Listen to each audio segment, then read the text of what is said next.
Alrighty, so today I've got a client of mine, and the client needed a extra form on the website, and this form was going to be for a franchise opportunity to make contact directly with owner of the business rather than going to the leads and the sales team. So what I needed to do over here was literally come over to our Contact Us form. And that Contact Us form is a form that was already pre-approved and has been working really well. And all I need to do is click on these three dots over here, click on Duplicate. When I click on Duplicate, I can then, and we'll just call this one Test for now. And once we've duplicated that, then we will have our form.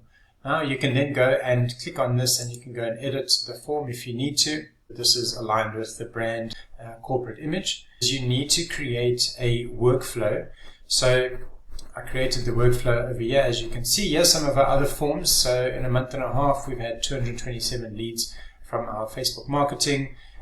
We've had 43 leads from the website. And for our fleet options, we've had a few bookings and a few reminders up there as well. We've also got a welcome and nurture email campaign that is running very well. And we can see from our Facebook lead forms that we've got 100 people in that nurture workflow. Alright, so if you need to know more of this, check the link in the description, get your free trial, and you'll be able to do this for yourself. So what we're going to do here is we're just going to create a workflow.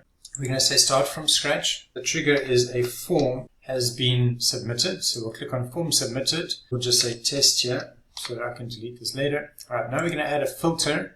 The filter is that the form needs to be a certain form. So we'll go and select that form, the test form. There we go. That's selected. You can also create a trigger for multiple forms. So if any one of our forms have been filled in a certain workflow, then I'm going to click on save this trigger.